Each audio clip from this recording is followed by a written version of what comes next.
9.3 that is asexual reproduction. तो इस video में हम क्या पढ़ेंगे बच्चों? एसेक्सुअल रिप्रोडक्शन के बारे में। यहाँ तक हमने देख लिया अपने लास्ट लेक्चर में। So far we have learned about the reproduction in some familiar animals में हमने देखा है रिप्रोडक्शन के बारे में। But what about a very small animals like hydra and microscopic organism like amoeba. अब हमने कुछ एनिमल्स में तो देख लिया रिप्रोडक्शन के बारे में, लेकिन जो बहुत छोटे माइक्रोस्कोपिक ऑर्गेनिज्म है उसमें कैसे रिप्रोडक्शन हो रहा है। How do you know about the reproduction, या फिर how do they reproduce? Let us find out. अब हम देखेंगे इनके बारे में, जैसे हाइड्रा या फिर अमीबा के बारे में। एक्टिविटी 9.3 यहाँ दे रखा है, get permanent slide of a hydra. Hydra का एक परमानेंट स्लाइड ले लीजिए। Observe them using the hand lens और अ माइक्रोस्कोप के अंडर आप देखिए, या फिर हैंड लेंस के अंदर। Look out of the bulges from the parent body. आप उसमें क्या देखिए, पेरेंट बॉडी से उसमें आपको बल्जिंग दिखाई देंगे। Count the number of the bulges that you see in the different slide. आपको क्या देखने के लिए बोल रहा है? जो बल्जेस निकल रहे हैं डिफरेंट डिफरेंट स्लाइड्स में, आप उसे ऑब्जर्व करिए। Also note the size of the bulges, और साइज भी देखिए। Draw the diagram of the hydra as you see it and compare it with the figure 9.11। जो आप स्लाइड में देख रहे हो और ऑब्जर्व करिए, और उसके बाद ये जो फिगर दे रखा है 9.11 दैट इज़ बर्डिंग इन हाइड्रा, आप उसे ज़रा कंपेयर करें कि जैसा आप देख रहे हैं वैसा ही है यहाँ पे। ओके बच्चों, क्लियर है ये चीज़? Activity next is, in each hydra there may be one or more bulges. तो ऐसा नहीं है कि सिर्फ जैसे यहाँ पे फिगर में है कि एक हाइड्रा में एक ही बल्जेस होंगे। एक हाइड्रा में मोर देन वन बल्जेस हो सकते हैं। These bulges are developed into the new individual. ये बल्जेस किस में डेवलप हो रहे हैं? न्यू इंडिविजुअल में। And they are called buds. तो इनको हम क्या बोलते हैं? ये बर्ड्स है। Recall the presence of bud in yeast. Yeast में भी बर्डिंग बहुत कॉमन है। मैं आपको एक फिगर दिखा देती हूँ, ये देखिए, ये क्या है? ईस्ट के बारे में। Buds begin to form on a parent cell. ये बर्ड बन रहा है, छोटे छोटे बर्ड स्टार्ट हो रहे हैं। Nucleus copies and divides the bird receive a copy. ये देखिए, न्यूक्लियस डिवाइड होके सेम इधर गया और बर्ड्स और ग्रोथ हो रही है इसमें। But now becomes a separate daughter cell. इसमें क्या हो गया? सेपरेट हो गया। यहाँ पे सेपरेट होने के लिए रेडी हो रहा है, बट यहाँ पे सेपरेट हो गया, एंड न्यूक्लियस भी। And next the budding produces a chain of cell. Budding क्या प्रोड्यूस कर रहा है? इस चीज़ का चेन बना रहा है। ये देख रहे हैं कितने चेन बन गए। तो रिकॉल हो गया आपको, ईस्ट के भी बारे में देख लिया, दैट इज ईस्ट में भी बडिंग हो रही है। In hydra too the small individual develop as outgrowth from a single parent. तो क्या हो रहा है? In hydra too the new individual क्या हो रहा है? डेवलप हो रहा है एज अ आउटग्रोथ। जैसे यहाँ पे आउटग्रोथ डेवलप हो रही है। This type of reproduction in which only a single parent is involve is called asexual reproduction. तो बच्चों इसमें क्या हो रहा है? ओनली सिंगल पेरेंट इन्वॉल्व हो रही है। या तो आप हाइड्रा का एग्जाम्पल ले रहे हैं, या तो अभी हमने ईस्ट का एग्जाम्पल दिया है। क्या है उसमें? सिंगल पेरेंट इन्वॉल्व है। Since the new individual develop from the bird in the hydra, this type of asexual reproduction is called budding. और ये किस टाइप ऑफ एसेक्सुअल है? इसमें क्या आप कह रहे हैं? बडिंग हो गया। तो बडिंग किसका टाइप हो गया? Asexual reproduction, because there is no fusion of gamete, only single parents are involved. Another method of asexual reproduction is observed in the microscopic organism amoeba. दूसरा एग्जाम्पल क्या है asexual का? अमीबा में आप देख सकते हैं। Let us see how this happen. कैसे होता है अमीबा में? तो यहाँ हमने देख लिया हाइड्रा के बारे में, और हमने किसके बारे में देख लिया? ईस्ट के बारे में। अब हम देखने जा रहे हैं अमीबा के बारे में कि दैट उसमें कैसे हो रहा है asexual reproduction. You have already learn about the structure of amoeba. Amoeba का स्ट्रक्चर तो हमें पता है वो कैसा होता है, उसका कोई एक डेफिनेट स्ट्रक्चर नहीं है। You will recall that the amoeba is a single cell organism. Amoeba क्या है बच्चों? सिंगल सेल ऑर्गेनिज्म में। फिगर कहाँ है? 9.12 ए। ये 9.12 और ये ए, ठीक है। It begins the process of reproduction by the division of the nucleus into which two nuclei. 9.12 b, ये क्या हो रहा है? डिवाइड होने से पहले न्यूक्लियर डिवाइड हो गया, एक ये और एक ये। This is followed by the division of its body into 2। तो ये कैसे हो रहा है, डिविजन हो रहा है, 1 से 2 में कन्वर्ट हो रहा है। Each part receiving a nucleus, that is figure 9.12c। यहाँ पे पहले न्यूक्लियस डिवाइड हो गए, उसके बाद क्या हो गया, दोनों सेल्स के पास अलग अलग न्यूक्लियस चले गए। Finally 2 amoeba are produce from a 1 parent amoeba, that is 9.12d। और डी में आप क्या देखेंगे, जब ये न्यूक्लियस पहुँचने के बाद ये डिवाइड हो गया और फाइनली क्या हो गया, पेरेंट से अमीबा बन गया, that is in 9.12d।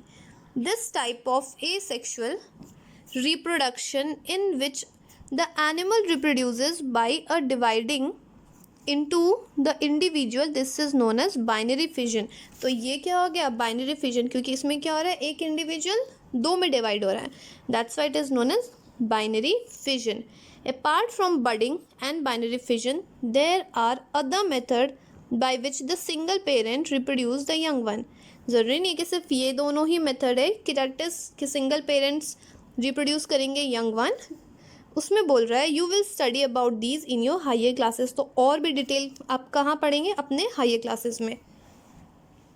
Next is story of Dolly the clone. इस चीज़ को ध्यान से देखिएगा, ये क्या था, ये स्टोरी ऑफ डॉली क्या है और क्लोन क्या है। मैं आपको क्लोन बता देती हूँ। क्लोन होता है बिल्कुल exact copies of the parents, that is known as clone. That is कि जेनेटिकली और मॉर्फोलॉजिकली बिल्कुल एग्जैक्ट सेम होते, that is known as clone. तो थोड़ा सा दे रखा है यहाँ पे इंट्रो, ये थोड़ा इंपॉर्टेंट है, देख लीजिए। Cloning is the production of an exact copies of the cell. तो क्लोनिंग क्या हो गया, बिल्कुल exact copies of the cell की प्रोडक्शन हो रही है। एनी अदर लिविंग पार्ट और a complete organism.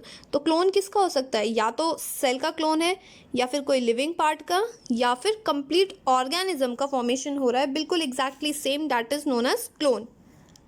Cloning of an animal was successfully performed for the first time by a Ian Wilmut and his colleagues at the Roslin Institute in Edinburgh. Scotland में यहाँ पे इन्होंने perform किया था।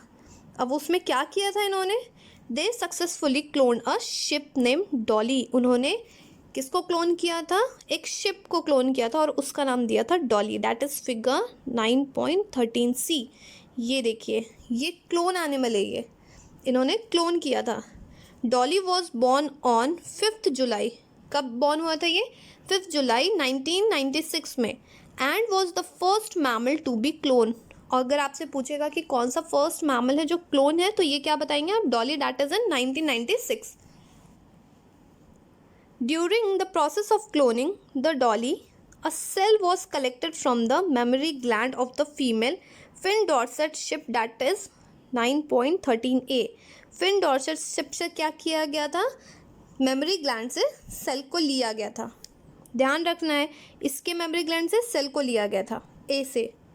और क्या लिया गया था, an egg was obtain from a Scottish blackface ewe in, figure आपको दे रखा है 9.13b। इससे क्या लिया गया था, एग लिया गया था, इससे सेल लिया गया था, कहाँ से, मेमोरी ग्लैंड से, इससे एग लिया गया था। The nucleus was removed from the egg. और जो इससे बच्चों एग लिया गया था, उसके न्यूक्लियस को रिमूव कर दिया गया था। समझ में आ रहा है, मैं बार बार इसलिए बता रही हूँ सो डैट आप कंफ्यूज ना हो। The nucleus of the mammary gland cell from the fin Dorset ship was inserted into the egg of the Scottish blackfish Eve, whose nucleus had been removed। और क्या किया गया, फिन डॉर्सेट शिप का जो nucleus है उसको Scottish blackface ewe के cells में इंसर्ट किया गया, एग में। The egg thus produce was implanted into the Scottish blackface ewe. अब जो एग रेडी हुआ वो किस में इंसर्ट किया गया या इम्प्लांट किस में किया गया, इसमें स्कॉटिश ब्लैक ईव में क्या किया गया, इम्प्लांट किया गया। Development of this egg followed normally and finally Dolly was born. तो क्या हुआ, जो इम्प्लांट हुआ वो काफ़ी नॉर्मली हुआ और डॉली का बर्थ हुआ। दो Dolly was given birth by a Scottish black ewe.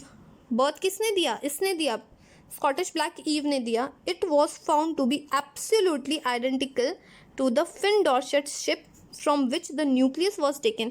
लेकिन जो ये डॉली जो बर्थ हुआ वो किसके जैसा आइडेंटिकल थी, बर्थ तो इसने दिया लेकिन आइडेंटिकल वो बिल्कुल किसकी तरह थी, इसकी तरह थी। पर ऐसा क्यों हो रहा है कि बर्ड किसी और ने दिया, that is Scottish black eve ने दिया, ब्लैकफिश ईव ने दिया, लेकिन ये डॉली आइडेंटिकल किसके है, फिन डॉर्सेट शिप के। क्यों? बिकॉज जो न्यूक्लियस लिया गया था बच्चों, वो फिन डॉर्सेट शिप से ही न्यूक्लियस को लिया गया था। तो ये समझ में आ रहा है। Since the nucleus from the egg of the Scottish blackface ewe was removed, Dolly did not show any characters of the Scottish blackface ewe. इसलिए क्या हुआ, इसमें से कोई भी कैरेक्टरिस्टिक्स नहीं शो कर रही है। Dolly was a healthy clone of the Finn Dorset ship and produced the several offspring on her own through a normal sexual mean। और डॉली ने क्या किया, उसने बहुत सारे offspring दिए खुद से ही by a sexual mean। Unfortunately, Dolly died on 14th Feb 2003। तो डॉली की डेथ कब हुई, 14 Feb 2003। और बर्थ कब हुआ था, 5 जुलाई 1996 due to a certain lung disease. अगर आपसे पूछें कि कैसे डेथ हुई थी तो आप क्या बताओगे, लंग डिजीज़ के कारण उसकी डेथ हुई थी on 14 Feb 2003।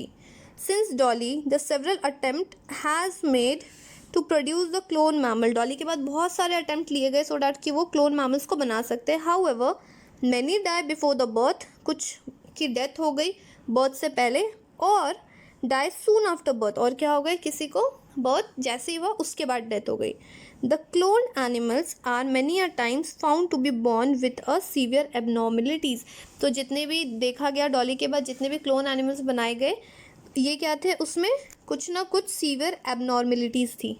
तो बच्चों ये थी आपकी story of Dolly the clone. समझ में आ गया। ये चैप्टर यहीं ख़त्म है। और जैसे मैं आपको बोलती हूँ कि कीवर्ड्स नहीं छोड़ने हैं, इसको ध्यान रखना है। तो ओके बच्चों, चैप्टर फिनिश। वीडियो अच्छे लगे हो तो लाइक करिए, शेयर करिए, सब्सक्राइब करिए।